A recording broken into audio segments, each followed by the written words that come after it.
Nose 15. I had my first girlfriend. We lived in an upper-class area, very quiet and peaceful streets. My girlfriend Casey also lived 2 blocks away, so I could walk to her house almost nightly. One Thursday night during break, when I had nothing to do, I started my walk over to Casey's house. It was on the later side of the night, but I didn't really have a curfew, so it didn't matter, but pretty soon I thought I could start hearing noises from around me, and when I say around me, I mean mostly behind me. The first time I heard it, it was the sound of a bush being shaken a bit. I only turned my head to look for a second.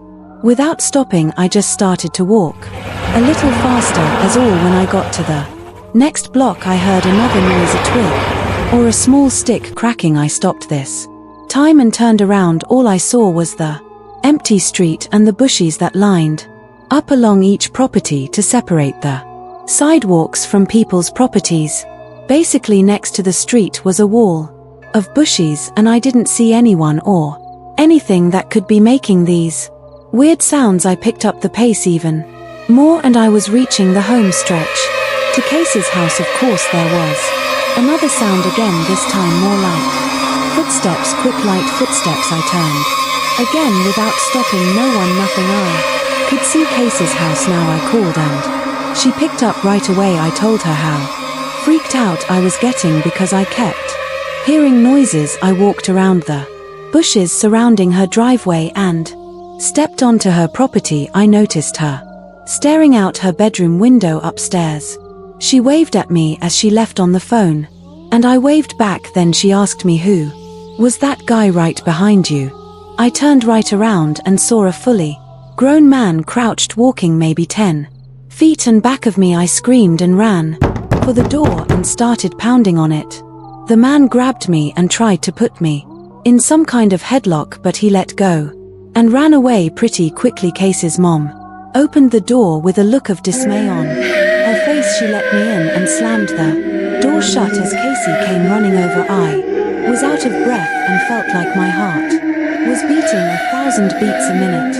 Casey's mom hugged me and asked a few questions, then called the police to warn of a dangerous man going around town. Casey's mom let me stay over that night for obvious reasons, and she drove me home the next day. Music. It was a dangerously stormy night. Everyone in my family was doing their own thing. I was in my room watching TV. My parents were in the living room watching some comedy show, and my sister was playing video games upstairs. I usually enjoyed stormy nights like this because it made me feel relaxed. I was relaxed until there was a monstrous bang on my window. I jumped up and looked outside. There was someone outside my window, but the large amount of rain pouring down the window kind of blurred his face. He started pounding at my window. It sounded like he was screaming for help. I opened the window just a crack and he screamed and led me, and I'm hurt. The rain was so loud I had to scream at him to come around front. Then I shut my window. I ran outside to the living room to tell my dad that's a man who seems to be in distress and screaming for help outside. And then came the knocks and shouts for help outside our front door. My dad was about to open the front door, but I stopped him. I said wait, because I wasn't sure if it was a good idea when the phone rang, and on the TV it displayed the caller ID of our next door neighbor. My dad ran to pick it up when I heard him say no, way. I knew something was wrong. He hung up the phone and said stay away from the door. He didn't explain why. He just went to the window to peek at the front stoop. There is where he said he saw a guy crouched down, pounding on the door, holding some kind of large sharp tool. My dad yelled through the front door at the man to go away before the cops get here. Then he actually got on the phone with the cops. Eventually the man outside gave up and he disappeared. The next time we checked, when my dad was on the phone with a neighbor, he told my dad that he saw some homeless-looking guy rummaging through his shed and came out with a large chopping axe. The cops found the crazed man wandering around the streets, and it made it in the newspaper a few days later. Music.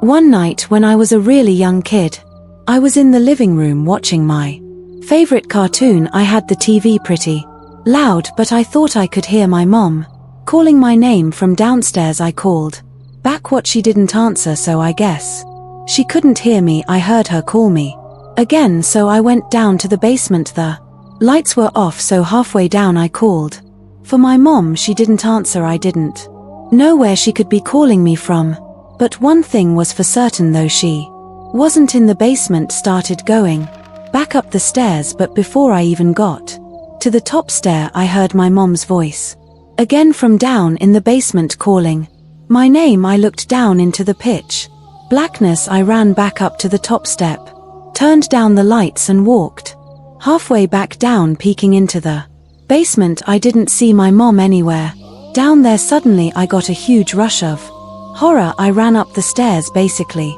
crying for my mom. She came rushing down the stairs from upstairs, and I cried to her that something was calling me from downstairs that sounded just like her.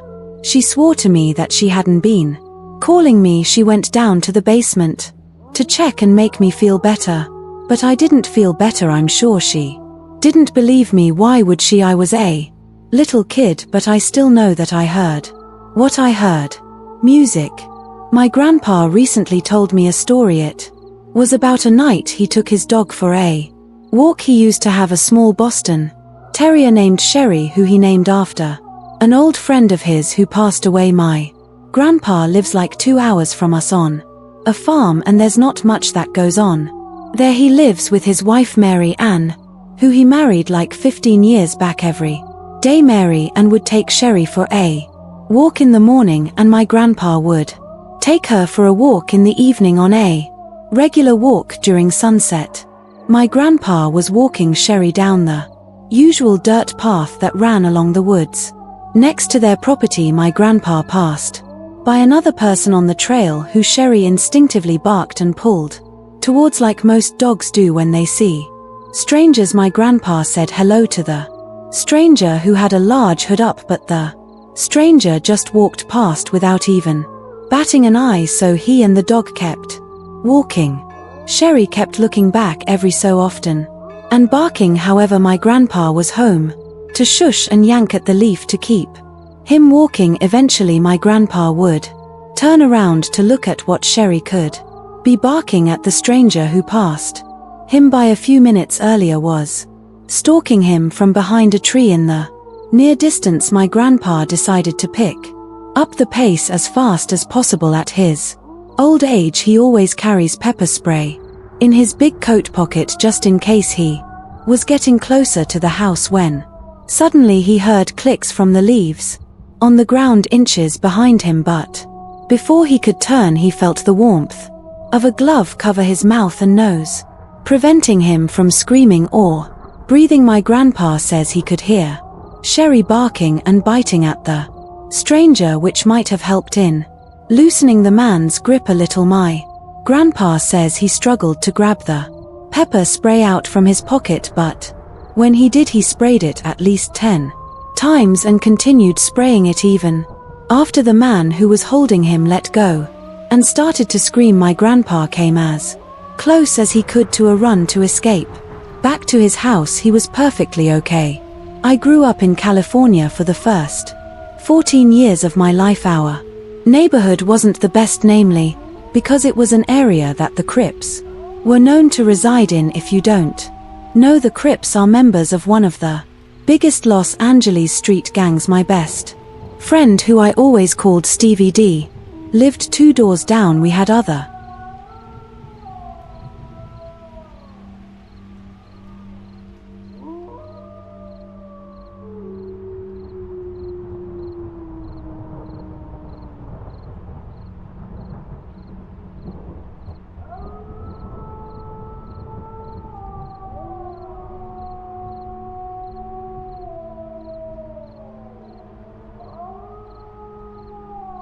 friends, of course, but we would often hang out. Just he and I would usually ride our bikes together around town or play video games, just basic kid stuff. When we were 12, we were biking around the neighborhood one night and decided to visit a well-known abandoned house. It had been uninhabited for many years, because no one would buy it for whatever reason. When we pulled up on our bikes to the front of the house, Stevie points it to the window and said, "Look." I pushed my bike a little closer to the window and focused my vision on it. I could see someone peeking out the window.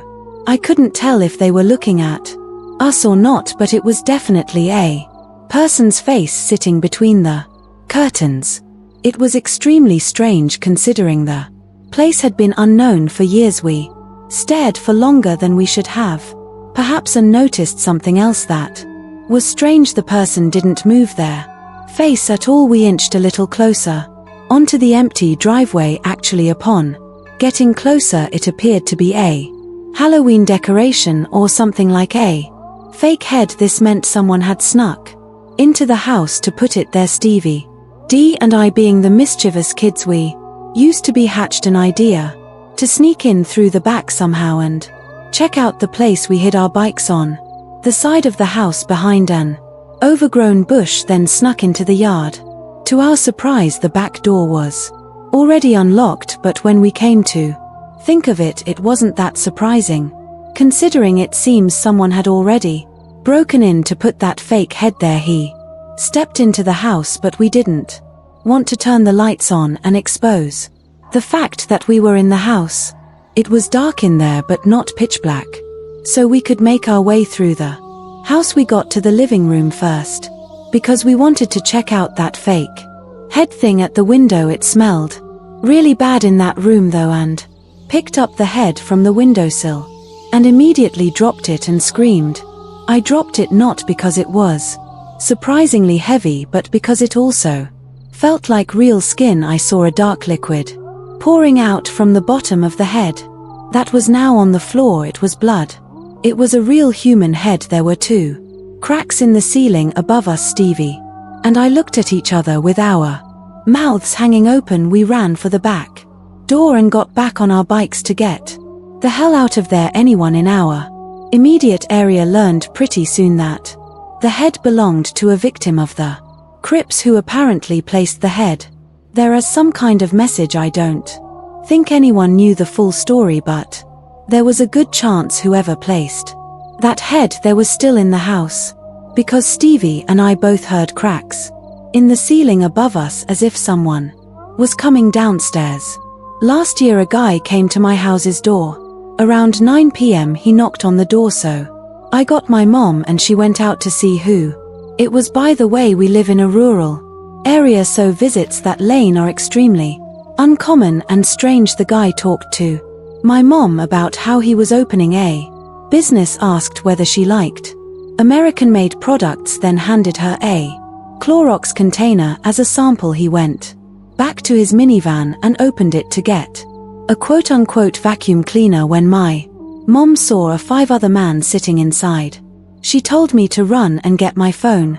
Since we don't have a landline, it couldn't find it, so I got my knife and stood around the corner. She threw the container outside and told them to get the hell off her property, as well as that she was calling the cops. They peeled out of the driveway and we never saw the car again. Music. I've always been an extreme sports person ever since I was little. Mountain climbing, parasailing, scuba diving though. I've always been an avid skier. I'd go upstate skiing at least 10 times a season, sometimes with friends, sometimes alone. My friend, who all cork you, agreed to come upstate and go camping with me, so we could do some backcountry skiing, which is basically skiing in the backcountry on marks or on patrolled areas outside of a ski resort's boundaries. It was a 3-hour drive, then a decent amount of off-roading to get to where the hills were. I parked my truck at the bottom of a decent-looking area full of hills, but I also stopped there because I couldn't really drive out much further given that there were too many trees. Hugh and I then proceeded to unload the back of my truck of all our stuff, including ski gear and camping equipment. Then we hiked about a quarter-mile, which was an incredible amount of work with all the stuff we were carrying. We found a perfect place to set up camp right near the bottom of an uphill and in a bit of a clearing between the trees. Setting up the tent and unloading our sleeping bags and equipment and such was first priority. When all of that was done, we started our hike up the hill to scout the area. We did a decent amount of hiking, but we also got a lot of skiing in. At one point you and I lost each other while skiing down a bigger hill. I assumed I'd meet him at the bottom or just find him eventually.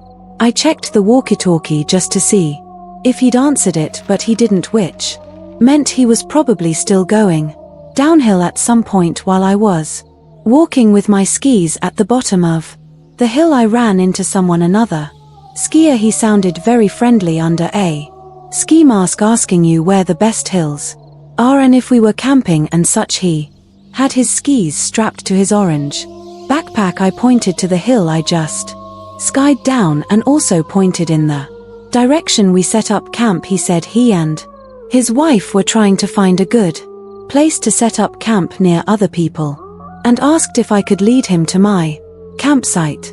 As much as I really didn't want to trek all the way back there, I felt I had to be a good Samaritan and help this man and his wife. I pulled out my walkie again and set into the speaker to cue that I was going back to the campsite.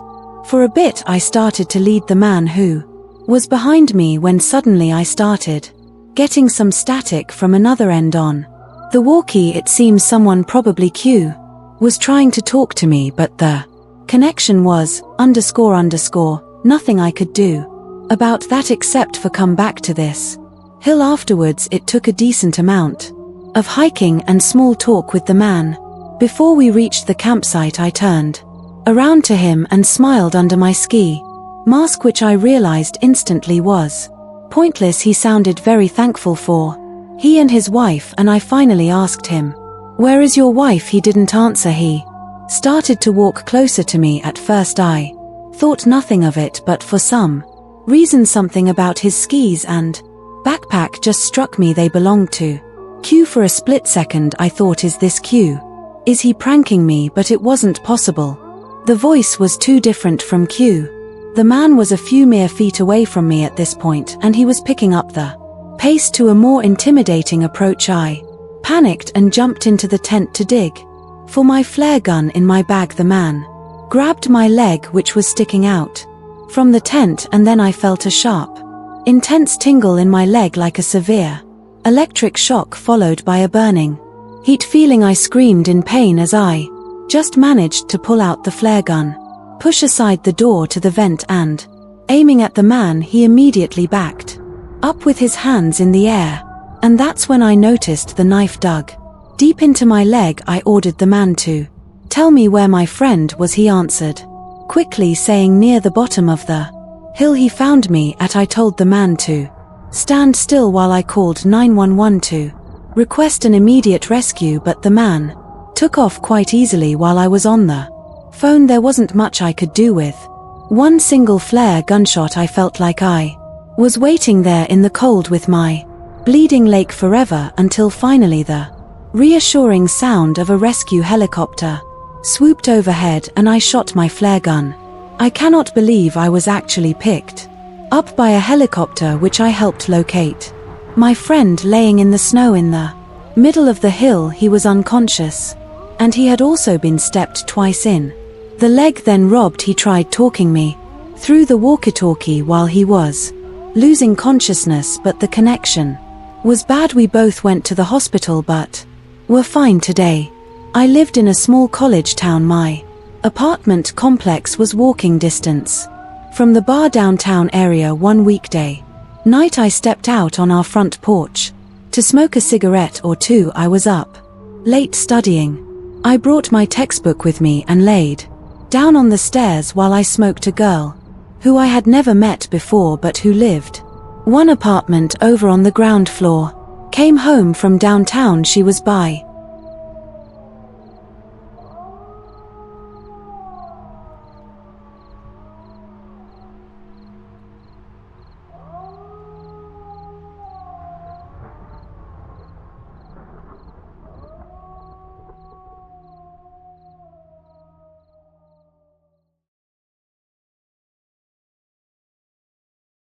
herself, and you could tell from her walk.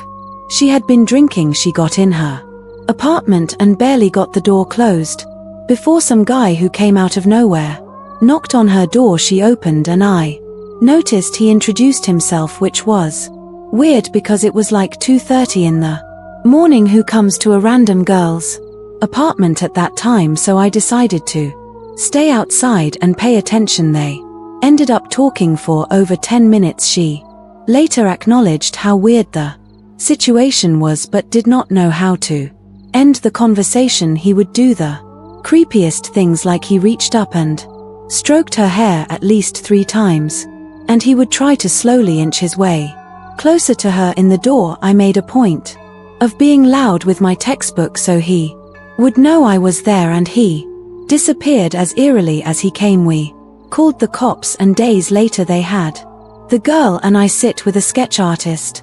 As soon as the sketch was made public, floods of calls came in. Guy turned out to be a serial rapist who followed lone girls home from bars and pretended to be a cab offering them a ride. This girl just got lucky because she lived so close to the bars. He didn't get a chance to pull the cab routine. I've only used Craigslist once in my life, and the one time I used it I got a very sour taste in my mouth. Here's why. The guy posted an ad for a ping pong table that I wanted to buy for my roommate and I. We set up a time for me to come pick it up. That night I had to remove the back seats for my truck so that I'd be able to fit the thing. I pulled up in front of the dude's house and texted him saying, "I'm here." I saw the door open, so I got out for my truck and did a quick speed walk to his front door. To greet him, I went for the handshake, but I don't think he saw my arm, so after a few awkward seconds I put my hand back down. He said in his deep smoker's voice to follow him to the basement. The whole house had a certain distinct smell to it. Not exactly a bad or concerning smell, just a cottony, smoky kind of smell. He got to the basement and there was the ping pong table right smack in the middle of the room. Suddenly he said, "Oh, shoot, I gotta find the paddles." So he ran back up the stairs and told me to wait right there. I waited for a while down there, assuming he misplaced the paddles and was having a hard time finding them. I started to snoop around his basement a little bit, looking at his pictures and such. It was weird. He had framed pictures sitting on furniture, but they were all pictures of just him, no family members. There was one where he was at least with a dog, but that was pretty much it. I'd say 10 minutes went by and I was still stuck waiting down there, so I started to get even more snoopy. There was a back laundry/storage room in his basement that I started to observe. For some reason there was a drawer to his utility desk that was hanging half open. I pulled it fully open and had revealed old Polaroid pictures, but these pictures were horrific and disturbing. They were all pictures taken of some girl who was tied to a chair and her mouth covered with tape. There were also yellow folders stacked in a row next to the photos. They were labeled A to Z.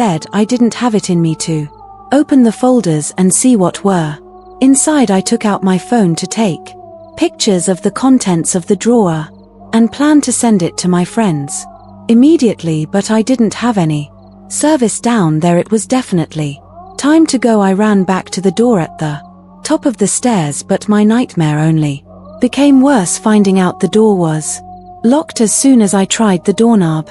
Though I heard the deep raspy voice of the man on the other side of the door. He was apologizing, saying the door was accidentally locked and he would go look for the key real quick.